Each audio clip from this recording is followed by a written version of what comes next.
Hola fisimaníacos, en el vídeo de hoy vamos a ver la introducción del tema de ondas, ¿bien?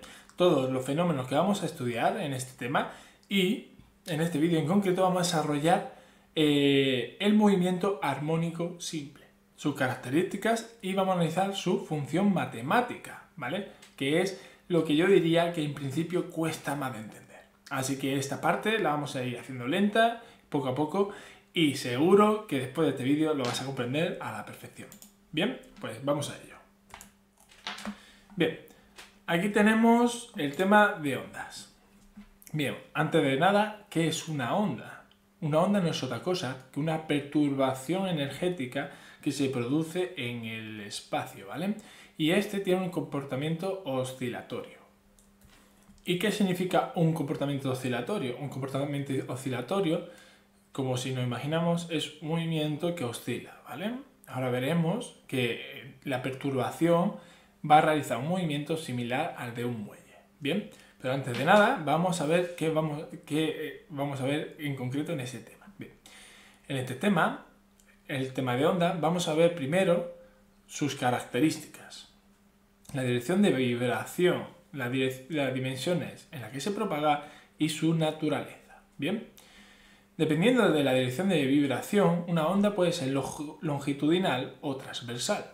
Longitudinal se refiere a que si comparamos la dirección de vibración, es decir, aquí tenemos que tener en cuenta dos variables. Una es la dirección de propagación, ¿vale? Ahí está. La dirección de propagación y la dirección de vibración. ¿Bien?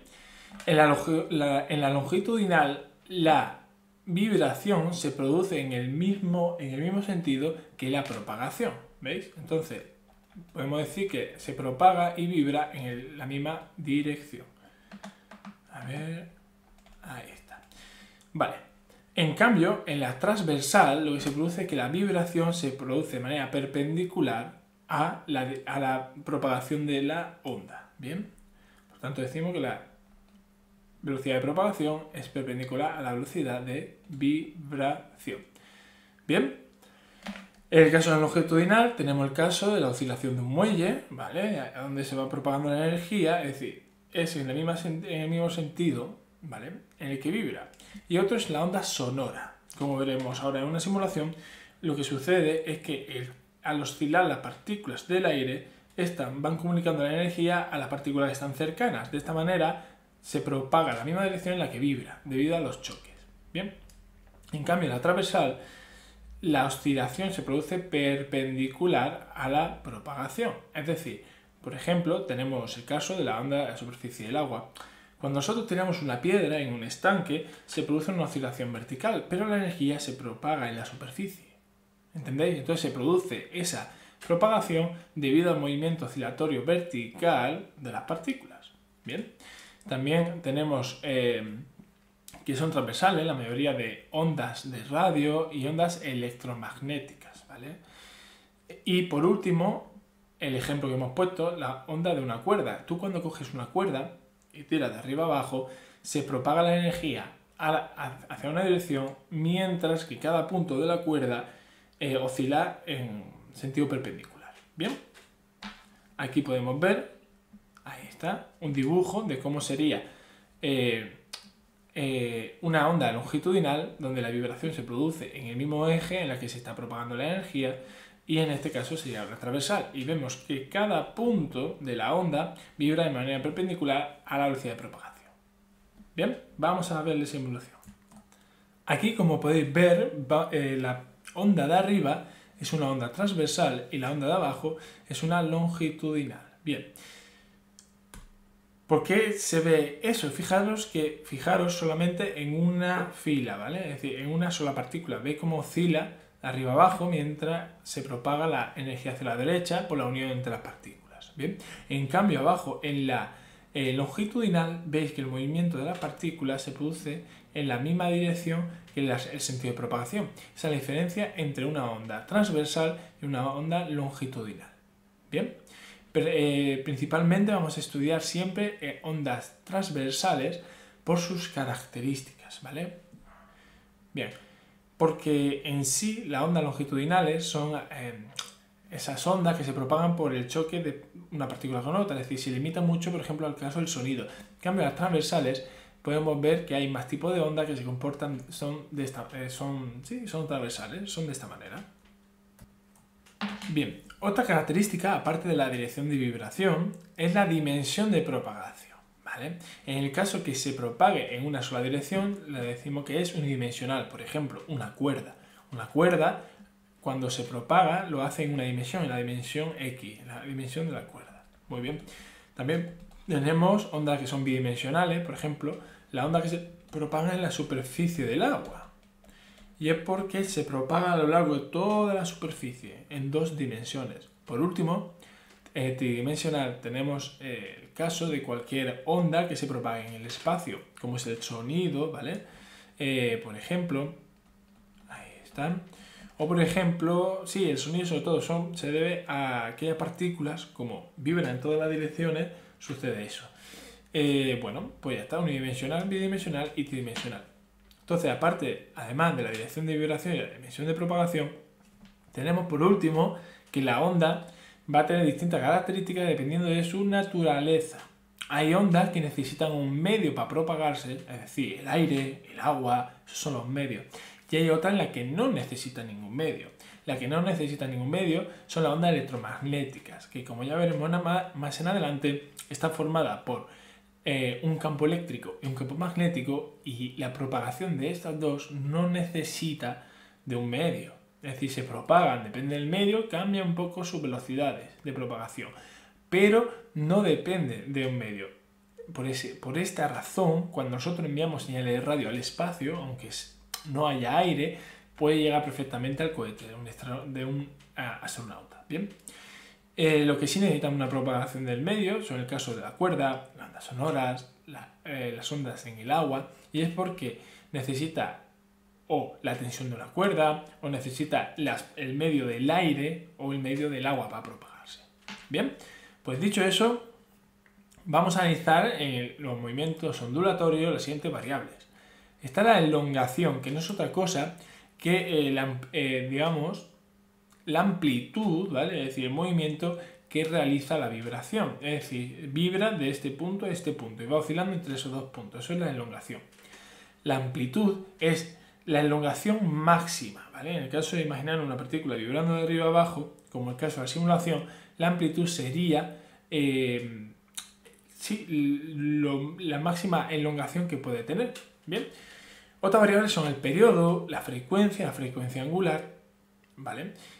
Que lo que nos dice es cómo el movimiento se repite con el tiempo, ¿vale? Porque lo que vamos a ver es, como hemos visto en la simulación, es que el movimiento, como veis, se repite, es decir, para una misma partícula se repite con el tiempo, y a ese tiempo en el cual se repite el movimiento, es decir, el que hace una oscilación, es lo que llamamos nosotros periodo, ¿vale? También vamos a hablar de longitud de onda, cuando llegue el momento, ¿vale? Y el número de onda. También vamos a hablar sobre la velocidad a la que se propaga y cómo ésta depende del medio en el que se encuentre. Y por último, la fase de la onda y sus periodicidades, ¿vale? Bien, dicho eso, vamos a empezar con el movimiento armónico simple. Aquí lo tenemos. Una onda armónica, ¿vale? Una onda armónica es aquel movimiento en el que cada cierto tiempo se repite la oscilación, ¿vale? Y para ello, primero tenemos que definir qué es un movimiento armónico simple. Como hemos dicho, es un movimiento periódico y oscilante, es decir, un movimiento oscilante que se repite con el tiempo. Un caso sería un movimiento elástico del muelle. Este caso nos va a permitir analizar cómo se puede calcular matemáticamente esta oscilación, ¿vale? Además, para poder calcularlo, vamos a utilizar la analogía con el movimiento circular, porque al igual que un muelle oscila hacia arriba y hacia abajo, repitiendo su movimiento, se puede comparar con el movimiento que hace una partícula girando sobre una circunferencia. Eso se debe a que también tiene una cierta periodicidad. Bien, aquí tenemos el caso. ¿veis? De un muelle que oscila de arriba abajo. Y vemos que estos son los puntos de elongación máxima, tanto hacia abajo, repito siempre el punto de referencia intermedio, es decir, una elongación máxima hacia abajo y una elongación máxima hacia arriba, cambiando su posición de uno a otro. Vemos que aquí la elongación sería de I es igual a A, porque está en la máxima amplitud, y aquí sería de I igual a menos A, porque es su máxima amplitud, pero en el sentido contrario. Bien. ¿Cómo comparamos este con el movimiento circular? Fácil. Fijaros que si tomamos aquí en el círculo la altura, es decir, la altura a la que se encuentra nuestro objeto, ¿veis? Aquí lo voy a dibujar. Perfecto. Ahí está. Podemos relacionar en el movimiento circulatorio, el movimiento oscilante de un muelle, con la altura de cualquier punto de la partícula en la circunferencia. Bien. Fijaros que aquí lo que estaríamos considerando es el movimiento oscilante del muelle, por ejemplo, de un oscilador, y vemos cómo en cada punto de la circunferencia le corresponde una elongación. Aquí, por ejemplo, sería una elongación de 0 y aquí una elongación de I igual a menos A. Bien, y lo que vamos a intentar es relacionar esa altura que tiene la partícula con la elongación. ¿Veis esto? Ahí. Esa I, que es, digamos, la elongación de la partícula, el movimiento oscilatorio, con el ángulo que les correspondería en la circunferencia. Esa es la estrategia matemática, ¿vale? Lógicamente, vamos a tener que relacionar un ángulo que va de 0 a 360 grados, ¿vale? Repitiendo así, cuando haga la vuelta completa, el movimiento, y una elongación que va desde su altura máxima a su altura mínima, desde menos A a A. Pero ¿cómo establecemos esa relación? Pues vamos a establecer esa relación, fijaros, por trigonometría. Como vemos, en el caso de que esto fuera el círculo trigonométrico que utilizamos para estudiar cuánto vale el coseno y el seno de ciertos ángulos, podemos ver que este triángulo, ¿vale? Lo que nos relaciona es que en función del ángulo nos dice la altura a la que se encuentra el punto y el eje vertical, pero nos vamos a fijar sobre todo en el eje, es decir, en vez del eje horizontal, en el eje vertical. Bien. El movimiento podríamos decir que empieza con un ángulo inicial, es decir, si parte de aquí arriba no es lo mismo que si parta de aquí abajo, ¿vale? Es decir, digamos que es como la posición inicial en la que empieza la oscilación del muelle, ¿vale? Pues aquí en movimiento circulatorio le asociamos a un ángulo inicial. Bien, ¿y cómo cambia este ángulo con el tiempo? Pues sabemos que depende de la velocidad angular, ¿vale? Recordad que la velocidad angular se definía como el ángulo que realiza en un cierto tiempo. ¿Ok? Bien. Pues dicho eso, ¿cómo relacionamos el ángulo con el movimiento vertical, que es el que nos interesa? Pues fijaros que podemos relacionar la I con el ángulo con el seno. Entonces decimos que I es igual a R por el seno del ángulo. A este ángulo es lo que vamos a nosotros llamar la fase de la onda. Muy bien. Y ese radio, en este caso, como veis, si vamos a posiciones contrarias, es igual a la amplitud, ¿lo veis? Amplitud menos amplitud, por lo tanto, esta R va a ser nuestra amplitud. Si vamos estudiando este movimiento a lo largo de una circunferencia, vemos que para cuando la altura del muelle, es decir, en el caso del oscilador, en su posición natural, la elongación es 0, el ángulo es 0, y vemos cómo va variando según el ángulo de la circunferencia. Cuando el ángulo, o la fase, mejor dicho, es 90, y es igual a A, es decir, igual a amplitud, cuando la fase es 180 grados, vuelve otra vez a ser una elongación nula, a posición natural, y cuando el ángulo es de 270 se produce una elongación de A, pero en el sentido contrario, en menos A. Muy bien. Por lo tanto, podemos obtener esta expresión matemática, que como habíamos dicho, depende de la amplitud del movimiento y de la fase. Pero es que esta fase, como hemos visto, se puede poner en función de la velocidad angular y el tiempo. Recordad que como la velocidad angular era el ángulo partido del tiempo, despejando aquí, obtenemos que el ángulo es equivalente a W por T. En el caso de que el ángulo inicial sea distinto de 0, es decir, en vez de empezar aquí, empiece aquí arriba, tenemos que añadir un ángulo inicial. Por lo tanto, se nos quedaría que dentro del seno la fase, es decir, la fase del movimiento, la conforman la velocidad angular por el tiempo más el ángulo inicial. ¿Ok? Recordar que también esto de aquí se definía como 2pi partido el periodo, es decir, el ángulo que realiza en una vuelta partido el tiempo que tarda en hacer esa vuelta, ¿vale? Perfecto, por lo tanto, si lo pusiéramos de esta manera, también podríamos tener una expresión de estas características. Seno, y en vez de poner w le ponemos 2pi partido del periodo por t más el ángulo inicial. Bien, de esta manera, aquí podemos ver que cuando el tiempo sea tantas veces el periodo, se va a producir un movimiento periódico, es decir, se va a producir la misma elongación. Bien, de esta forma eso lo vamos a ver ahora. Bien, aquí lo tenemos. Esto es una gráfica en la que analizamos ese movimiento del muelle respecto al tiempo, ¿vale? Es decir, imaginaros solamente un oscilador que va de arriba a abajo, ¿vale? Pues aquí podemos ver las diferentes posiciones con el tiempo que tiene una oscilación. Lógicamente, este movimiento se va a repetir una y otra vez, una y otra vez. Y vemos cómo tiene la forma del seno. Por eso hemos utilizado, y tiene sentido utilizar el seno para analizar este comportamiento físico. Bien, perfecto. El tiempo que tarda en realizar una oscilación es el periodo, es decir, todo este movimiento en el cual este punto y este punto llegan a tener la misma fase, es decir, sería el mismo punto, se llama, es decir, todo esto se llama periodo, el tiempo que tarda en hacer esa oscilación. Y podemos comparar, ya que una oscilación se realiza en un periodo, en que estos 4 puntos, que son los puntos principales del movimiento, le corresponden un tiempo concreto en relación con el periodo. Aquí el tiempo sería 0, lógicamente, consideramos que el movimiento no ha empezado, y si dividimos la onda en 4 partes, vemos que estará arriba en una cuarta parte del periodo, estará aquí otra vez con un tiempo de la mitad del periodo, aquí estaría en este punto cuando haya recorrido un tiempo de 3/4 parte del periodo y volverá a la posición inicial, lógicamente, cuando haya cumplido el periodo. Esto lo podemos comparar con el círculo de esta manera, ¿lo veis? Un periodo es el tiempo que tarda en dar una vuelta, por lo tanto, como vemos, la posición 2 es 1/4 parte, la posición 3, que es esta de aquí, es media parte, y aquí son 3/4 partes. ¿Veis? Es decir, es muy interesante comparar el movimiento oscilatorio con el circular porque se repite esa periodicidad. ¿Bien? Perfecto.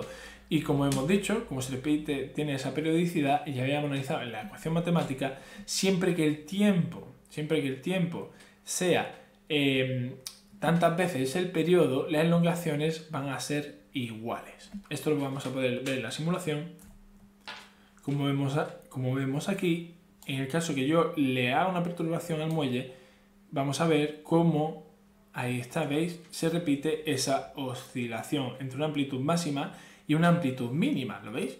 Y cada una de las partes de la onda que realiza una oscilación es periódica con el tiempo. Fijaros que el periodo sería contar de ya, ¿lo veis? Es decir, ha realizado ese movimiento y lo va repitiendo con el tiempo. Por lo tanto, todos esos puntos que vemos aquí, por ejemplo, aquí en el pico de arriba, lo separa un periodo del movimiento, ¿lo veis? Siempre que llega a estar en el pico de arriba, el movimiento se repite. Por lo tanto, digamos que hay diferencias de tiempo de periodos entre esos picos. Y lo mismo con todos los puntos de la onda en fase. Por ejemplo, los de abajo les sucede lo mismo y así. Por eso podemos decir que el movimiento se repite cada cierto periodo. ¿Ok? De esta manera, fijaros que esa fase, ¿vale? Como hemos dicho, está determinada por la velocidad angular por el tiempo más el ángulo inicial. Y todo lo que se encuentra dentro del seno es, como es el ángulo que nos determina la posición en esa circunferencia, y lo mismo es en la oscilación, lo que llamamos fase. A todo esto de dentro es lo que se llama fase. ¿Bien? Y la fase nos determina la elongación en cada punto. Si la elongación es mayor o menor. Recordad que la elongación es el valor del eje Y. ¿Ok? Muy bien. Ahí está. ¿Ves? Lo que hemos dicho, la fase de oscilación, que es lo que está dentro del seno, establece el ángulo en el círculo, que a su vez establece en qué momento el movimiento se encuentra. Lógicamente, cuando el tiempo es 0, vemos que esta fase, como W por T sería 0, la fase es el ángulo inicial, por eso tiene el nombre de fase inicial, como la fase cuando el tiempo es 0. Bien, pues aquí tenemos las ecuaciones que vamos a desarrollar. Una es la elongación, que ya la hemos visto, y vemos cómo, dependiendo del tiempo, de la velocidad angular y de la fase inicial, le podemos asociar en cada momento una elongación. Y es muy interesante porque, fíjate, ya podemos calcular analíticamente, de manera exacta, en qué momento se va a encontrar en la posición del muelle, o, en el caso, un oscilador armónico simple. Bien, para obtener la velocidad de oscilación, es decir, la velocidad a la que está oscilando, recordad que la oscilación se determina como la variación de posición, en este caso de elongación, con el tiempo. Pero como hemos visto, como esa variación no es constante, depende del punto en que se encuentra, no podemos hacerlo con la variación, sino con la derivada. Bien, por lo tanto, tenemos que derivar esta expresión respecto al tiempo, y al derivarla, como está multiplicando por una constante, la constante se deja y tenemos que derivar el seno. La derivada del seno es el coseno. Si deja invariante lo de dentro y hay que multiplicarlo por la derivada de lo de dentro con el tiempo. Lógicamente, la derivada de lo de dentro con el tiempo, la constante se nos anula y nos queda W por T. La derivada de W por T es W. Es como si hacemos la derivada de 5X. W es una constante y T la variable que queremos derivar. Por lo tanto, la derivada de 5X sería 5. Pues aquí lo mismo. La derivada de W por T sería W, que es lo que tenemos aquí. ¿Bien? Perfecto. Pues, de esta manera, y llevando las constantes delante, vemos que la ecuación de la velocidad es como, se puede expresar como A por W por el coseno de la fase. ¿Veis? Como el seno y el coseno funcionan, digamos, tienen el mismo comportamiento, pero tienen un desfase entre ellos. Veremos que no es lo mismo hablar, es decir, no se encuentra en la posición máxima, en la elongación máxima, no se encuentra en la velocidad máxima. Ya veremos esto más en detalle. Bien, aquí en concreto vemos que la elongación va de valores de menos A hasta A, bien, la oscilación, y aquí cuando es máxima es cuando el coseno es más o menos 1. Por lo tanto, la velocidad va a ir entre menos AW y, a ver un momentito, AW y AW. Lógicamente, siendo esta la velocidad máxima, ¿vale? La elongación máxima es A y la velocidad máxima entonces será A por W. Dependiendo del signo, significa la velocidad irá hacia arriba o la velocidad irá hacia abajo. ¿Vale? Lógicamente, entonces, vamos a repetir la estrategia para calcular la aceleración de la oscilación. Y no es otra cosa que la derivada de la vibración, la velocidad de vibración respecto al tiempo. Por lo que tenemos que volver a derivar esto respecto al tiempo. A por W son constantes, están multiplicando, no se tocan. Y la derivada del coseno es el menos seno. El menos seno de lo de dentro, sin cambiar por la derivada de lo de dentro, que la derivada de WT más la fase inicial es W. De esta manera, si traemos el W delante, lo que nos queda es, y el menos, lógicamente, es menos A por W al cuadrado. Aquí tenemos una expresión en la que ya podemos ver cómo acelera, porque al cambiar la velocidad en cada punto, significa que en cada punto acelera de manera distinta, y lógicamente la aceleración va a ir de, cuando el seno va a ir cambiando de menos 1, 0, 1, 0, menos 1 y así, ¿no? Por lo tanto, la aceleración varía entre los valores de menos AW al cuadrado y AW al cuadrado, siendo esta aceleración máxima, si no tenemos en cuenta el signo, A por W al cuadrado. ¿Bien? Esto como valor absoluto máximo. Bien. Aquí lo tenemos, el resumen, y fijaros que si nosotros cogemos y como se define I como A por el seno de la fase, fijaros que la aceleración nos encontramos el A y el mismo seno, por lo tanto podemos sustituir la I aquí en la expresión de aceleración y obtenemos esta expresión de aquí. ¿Veis? En esta expresión de aquí lo que podemos decir es que la aceleración depende directamente de la posición del muelle. Es decir, si la elongación es 0, la aceleración es 0. Si la elongación es máxima, la aceleración es máxima pero en sentido contrario. Y esto podemos recordarlo en el caso del muelle, cuando los encogemos lo máximo posible, la elongación va hacia una dirección pero quiere acelerar hacia la otra. Por eso el signo este lo que determina es que son opuestos. Cuando la elongación es positiva, la aceleración apunta hacia abajo, es negativa, y al revés, cuando la elongación es negativa, la aceleración apunta en dirección contraria. ¿Ok? Bien. ¿Cómo se relaciona entonces para cada uno de los puntos de la fase nuestra onda? Es decir, ¿cómo varía la posición, la velocidad y la aceleración a lo largo de todo nuestro movimiento? Pues varía de la siguiente manera. Aquí lo tenemos. Esto es una representación gráfica de las tres funciones y vemos en principio cómo la y la a varían de la misma manera pero en sentido contrario. ¿Lo veis? Es decir, dependen una de la otra. Pero la velocidad no. La velocidad va totalmente aparte. Fijaros que la velocidad es máxima cuando la elongación es decir, cuando la I es 0, fijaros, cuando la I es 0, la velocidad es máxima, la línea verde. Y cuando la elongación es máxima, la velocidad es 0. Esto tiene lógica porque a la hora de oscilar, pensar que cuando está yendo hacia arriba, se para, es decir, la elongación máxima se para volver otra vez a arrancar en dirección contraria. Y lo mismo abajo, cuando llega abajo del todo, se para, ¿lo veis? Aquí. Ha llegado el muelle aquí, en ese momento se para volver a repetir el movimiento en sentido contrario. Por eso vemos que en esos tres puntos, 1, 2 y 3 que hemos escogido, se produce lo siguiente. Cuando la elongación es máxima, la aceleración es máxima, pero en sentido contrario. Esto significa que cuando la partícula está aquí, acelera hacia abajo, como vemos aquí en esta parte gráfica, pero la velocidad es 0. En cambio, en el punto 2, la elongación es 0, como vemos aquí, y tanto la curva roja y la negra vale 0.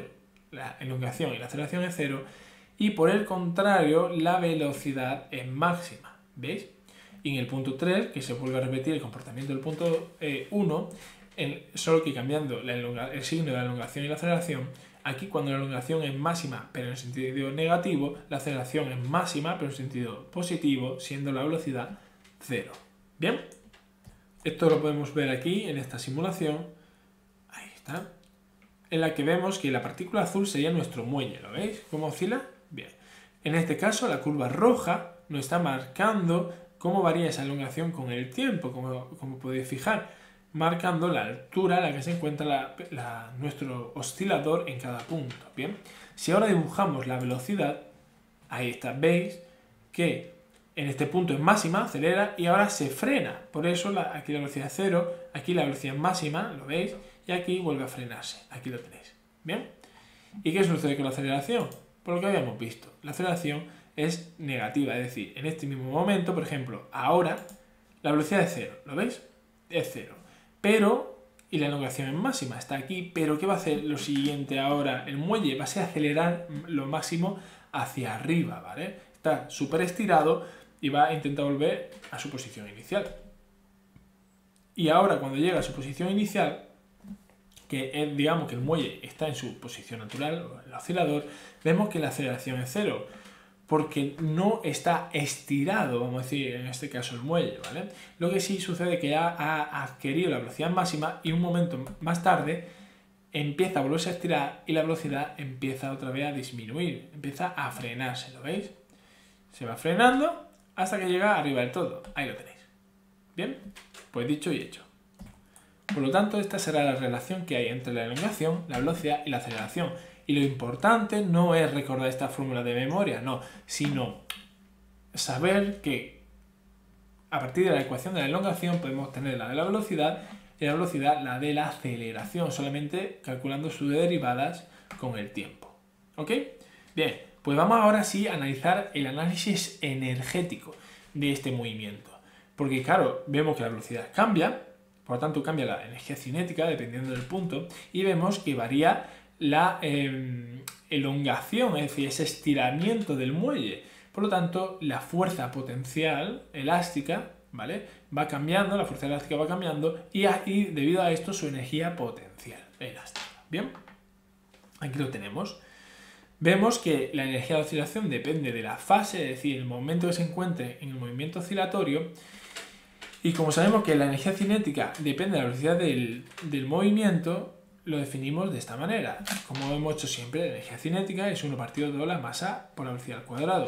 Como hemos obtenido la expresión de velocidad respecto al tiempo, sería simplemente sustituir aquí y obtendríamos esta expresión. ¿Veis? La energía cinética es igual a 1/2 por la masa por aceleración al cuadrado por la W al cuadrado por coseno al cuadrado. Recordad que sería elevar a todo esto 2 y meterlo aquí, de esta manera nos quedaría así la expresión. También la constante K elástica, ¿vale? También es igual a la masa por W al cuadrado. Esto, para demostrarlo un poco más complicado, así que vamos a hacer un salto de fe, confiar en mí. Esto es así. Y de esta manera podemos cambiar esto de aquí por la K, ¿vale? Y se nos quedaría esta ecuación. 1/2 de K por A al cuadrado por coseno al cuadrado. Y vemos que esta energía cinética va a variar cuando el coseno sea 0, valdrá 0, y cuando el coseno valga 1 menos 1, valdrá máxima y valdrá 1 partido 2 K al cuadrado. Por lo tanto, la energía cinética mínima será 0 y la máxima tendrá este valor. Bien, ¿y qué sucede con la energía potencial del oscilador? Pues sucede lo mismo, ¿vale? Como depende de la fuerza elástica, bien, la fuerza elástica se define como menos K por I. Al calcular la energía potencial como la integral entre la fuerza por el desplazamiento que produce, recordad que siempre utilizamos esa expresión, ¿vale? Como en anteriores vídeos, al integral respecto a la elongación obtenemos esta expresión de aquí. Y es que la energía potencial elástica es 1/2 de K por I al cuadrado. Esta K es la constante elástica que ya hemos visto antes, que se puede definir como M por W al cuadrado. Bien, pero ¿qué sucede? Que vemos que depende del estiramiento de la elongación. Por lo tanto, sustituyendo la I, que sabemos que es A por el seno por la fase en la que se encuentra, que la fase dependía de WT más el ángulo inicial, sustituyendo aquí encontramos esta expresión, que es 1/2 por K por A al cuadrado por el seno al cuadrado. ¿Veis? Y depende de la fase. Como varía con el tiempo, cuando el seno sea 0, la energía potencial será 0, aquí lo tenemos, y cuando el seno valga 1 menos 1, la energía potencial será máxima. Y veremos que entonces la energía potencial varía entre 1/2 por K al cuadrado. Fijaros que sucede lo mismo para energía cinética y energía potencial. Varía, ¿vale?, entre unos intervalos equivalentes, vamos a decir. Claro, ¿qué sucede con eso? La fuerza elástica es una fuerza conservativa, por lo tanto estamos hablando de un sistema conservativo. Y como cualquier sistema conservativo, la energía mecánica es constante. Bien, como es constante, sabemos que la variación de energía mecánica es 0, es decir, la energía total del sistema es 0, y como energía mecánica es la suma de la cinética más la potencial, lo que vemos es que esa suma siempre será siempre valdrá lo mismo. Y esto lo podemos ver en las fórmulas, como energía cinética depende del seno al cuadrado y energía potencial del coseno al cuadrado, es decir, al revés, disculpad. Si sacamos factor común 1 partido 2 K al cuadrado, K por A al cuadrado, vemos que tenemos el seno al cuadrado de la fase de la onda y el coseno al cuadrado de la fase de la onda. Y ¿recordáis la razón trigonométrica de que seno al cuadrado más coseno al cuadrado es igual a 1? Pues fijaros que esto es lo que sucede, y entonces vemos que la energía mecánica siempre vale 1 partido 2 K por A al cuadrado, cumpliéndose que la variación de energía cinética es igual a menos la variación de energía potencial. Fijaros que esta es la energía total del sistema, y hemos visto que la energía cinética, energía potencial, varía entre S y el valor este, que es la energía total del sistema. Por lo tanto, cuando la energía cinética es máxima, para que la suma valga esto mismo, la energía potencial tiene que ser 0, y viceversa. Si la energía potencial es máxima, por lo tanto la energía cinética tiene que ser 0. Bien, esto lo vamos a ver aquí en esta gráfica. Como podemos ver, la roja corresponde a la energía cinética del oscilador en movimiento. Recordad que la energía cinética depende de la velocidad, por lo tanto esta sería la representación de la velocidad de la partícula, y la energía potencial depende de la elongación. Pero lo importante es ver cómo siempre para todos los puntos, es decir, para todo el tiempo, la suma de ambos, ¿lo veis? La verde más la roja, aquí la roja vale 0, aquí la verde vale máxima, aquí vale los dos lo mismo, aquí vale una máxima y otra mínima. Vemos que siempre esto de aquí, la suma de lo que valga la roja y lo que valga la verde, siempre da la azul, que es la energía mecánica. ¿Bien? Bien, pues con todo esto ya tenemos todo analizado sobre el movimiento armónico simple y podemos empezar con ondas con las características que habíamos hablado anteriormente, ¿vale? Vemos que entonces la onda lo que realizan es un movimiento armónico simple, pero esto lo vamos a ver en profundidad en el siguiente vídeo. Hasta pronto.